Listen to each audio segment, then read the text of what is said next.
Nike दुनिया की सबसे बड़ी स्पोर्ट्सवियर ब्रांड है। वो करीब 1000 करोड़ रुपए कमाते हैं हर दिन। रोनाल्डो और राफेल नडाल जैसे वर्ल्ड क्लास एथलीट्स उनके प्रोडक्ट्स यूज करते हैं। पर क्या आप बिलीव करोगे कि जिसने नाइकी को बिल्ड किया वो खुद एक फेल्ड एथलीट था और उसने अपने बिजनेस की शुरुआत अपनी कार की डिक्की से शूज बेचने से की थी। ये कहानी है नाइकी के फाउंडर फिल नाइट की।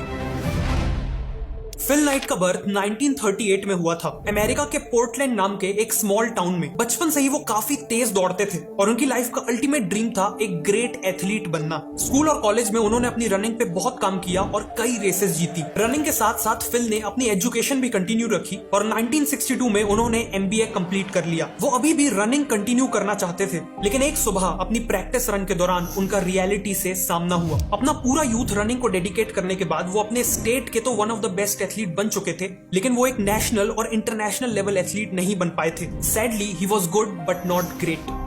वो अब 24 साल के हो चुके थे और अब एथलेटिक्स में और बेटर होने का कोई स्कोप नहीं था। इसीलिए उस सुबह बहुत ही दुखी मन से फिल ने एक्सेप्ट कर लिया कि ये उनके एथलेटिक करियर का एंड है। एक एलीट एथलीट बनने के अपने सपने में वो फेल हो चुके थे, लेकिन तब भी वो कुछ ऐसा करना चाहते थे जिससे वो हमेशा स्पोर्ट्स के करीब रह सके। फिल भी हर रनर की तरह अपने रनिंग शूज से डीपली कनेक्टेड थे, इसीलिए उन्होंने डिसाइड किया कि वो शूज का बिजनेस करेंगे।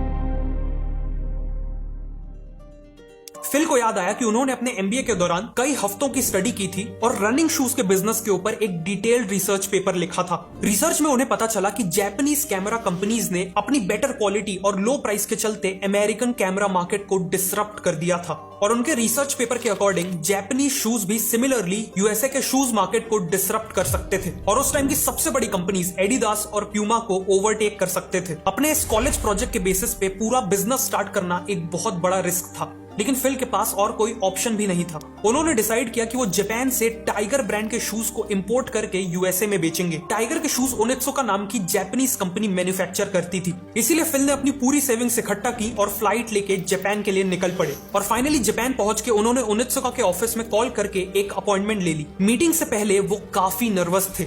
एक यंग लड़का जो नेचर से काफी शाय और इंट्रोवर्टेड था, वो सडनली जापान की एक बहुत बड़ी शू कंपनी से पार्टनरशिप करने निकल पड़ा था। ऊपर से ओनित्सुका के एग्जीक्यूटिव ने मीटिंग की शुरुआत में ही फिल से उनकी कंपनी का नाम पूछ लिया। पता नहीं कैसे, लेकिन फिल के दिमाग में उनके घर में रखे ब्लू रिबन्स की इमेज आई। वही ब्लू रिबन्स जो उन्होंने कई रेसेस जीत के हासिल किए थे और फिल के मुंह से सडनली ब्लू रिबन निकल गया। उन्होंने कहा कि वो ब्लू रिबन स्पोर्ट्स नाम की कंपनी को रिप्रेजेंट करते हैं। उस समय ऐसी कोई कंपनी एग्जिस्ट ही नहीं करती थी, लेकिन ओनित्सुका के एग्जीक्यूटिव्स इस नाम को सुनकर खुश थे। मीटिंग आगे बढ़ी और फिल ने अपने कॉलेज प्रोजेक्ट को लाइन बाय लाइन रिपीट कर दिया। एंड में ओनित्सुका एम्प्लॉइज इतने इंप्रेस हुए कि उन्होंने खुद फिल